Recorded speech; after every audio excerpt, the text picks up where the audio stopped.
Hello everyone, welcome back to my channel. If you've never been here before, my name is Meg, and today is very exciting because I'm finally harvesting my sweet potatoes. I'm excited to see the harvest, but I'm not very excited to be out here right now because it's very cold and windy. Yesterday it was 83 degrees. Today it's 50 and we're going to be expecting a very light frost tonight of about 33, which I know that, that's not technically frost, but it's pretty low. Going from 83 degrees to 50 is like quite a shock to my body, and that's what we have to deal with here in North Carolina. I think most North Carolinians will tell you that the weather here is just a total wild card. And since it's such a wild card, I wasn't expecting those low nightly temperatures. It's only going to be that temperature for a few hours, but I'm just out here kind of scrambling and I'm trying to harvest just in case. I'm sure that the sweet potatoes would be fine. They would survive a night with 33, but I want to get it out of the way. I think it's time to go ahead and harvest. I want to have enough time to cure them. They take about 3 weeks to cure before Thanksgiving because my signature dish that I always bring and I get requested to bring is my sweet potato casserole. It's so good. I always bring one every year and it's always special because it comes from my garden. So sweet potatoes are grown a bit differently from regular potatoes, and actually sweet potatoes aren't true potatoes at all. They're in totally different plant families, the regular potato being in the nightshade family and sweet potatoes being in the morning glory family.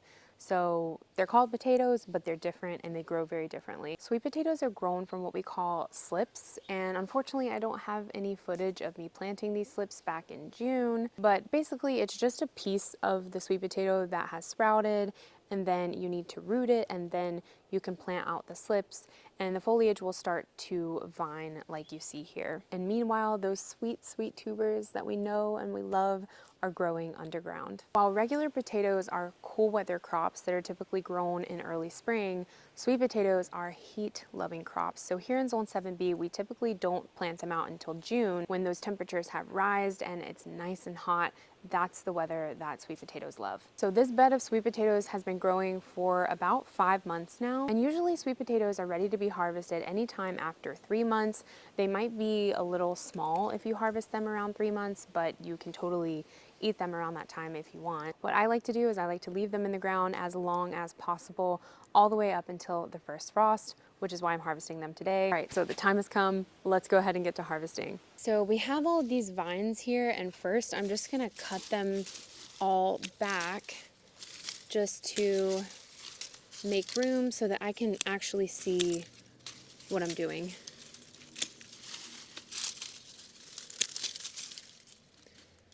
I'm just gonna toss these vines into the compost, although you can eat sweet potato leaves and they're really delicious. They taste like spinach, and I've been eating on these all summer long, but these look kind of worse for wear because of the colder weather we've been having, so they're just gonna get composted. I already see a little potato popping out of the ground right here. That's exciting.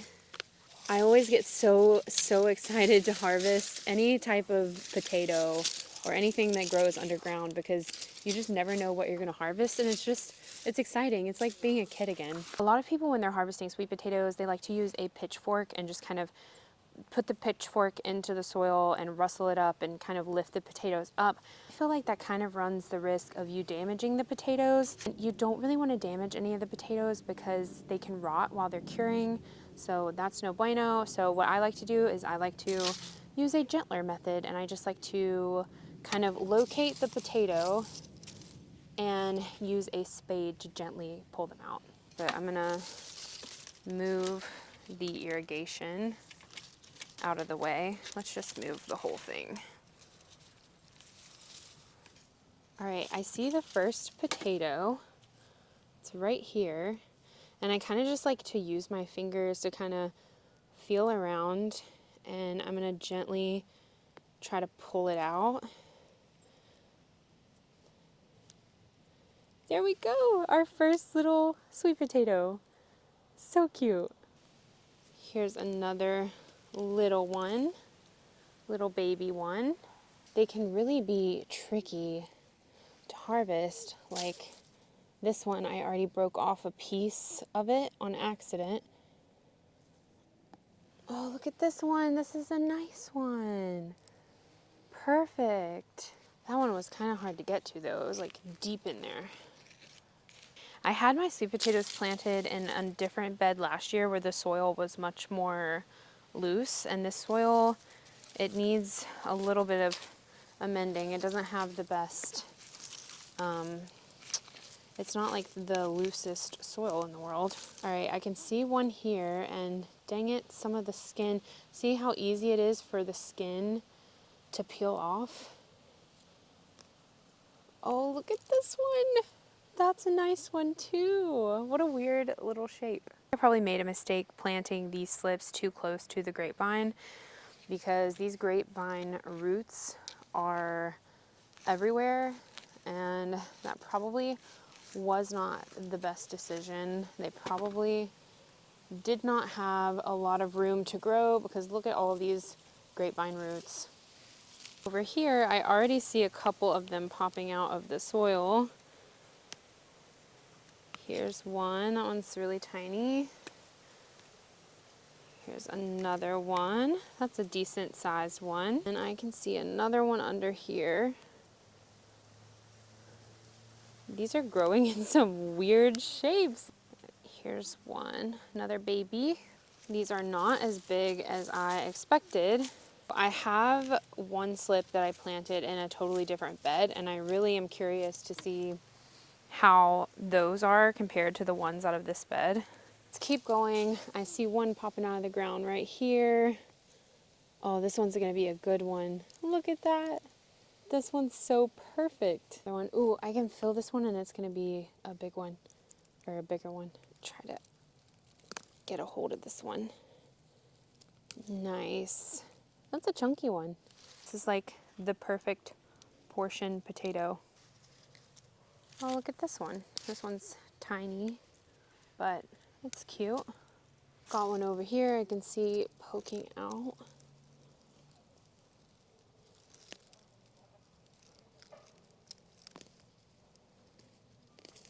Oh, there we go. Wow, that's kind of a weird one. It's like it's got two little kids attached. Oh, look at this one. Oh, that one's nice. That's a good size. All right, let's see what we got over here. Here's a little one. I'm kind of disappointed. This is definitely not like my harvest last year, but you know, we live and we learn. I just won't be planting sweet potatoes in this bed again. Got a little one over here. Oh, that one's so cute. I'll have to play my harvest from last year on the side of the screen so that you guys can kind of see the difference, because last year it was like such a great sweet potato year. It was so good. I had so many sweet potatoes. I ate on them all winter. But you know what? With gardening, sometimes you don't always have good years for every crop. Sometimes there is a bummer year. We got from that entire bed, very disappointing, very puny harvest, especially from a whole 3x4 bed of sweet potatoes. So I'm really curious to see if the ones in the other bed did any better, but I only had one plant in that other bed, so definitely won't have as many, but I don't know, we'll see. All right, this is the other bed, and this is kind of like a trash can bed. I just kind of, you know, threw a bunch of random things in here, kind of just like leftovers. If I had some extra plants, they would just get tossed in here, which is exactly why the sweet potatoes are here. I had some extra slips that I didn't know where to plant, so that is how they ended up in this bed. You can see one poking out right here already. Let's see what we got. Nice. That's a nice one. Another one over in here. Cute tiny one. There's another one. Another cute one.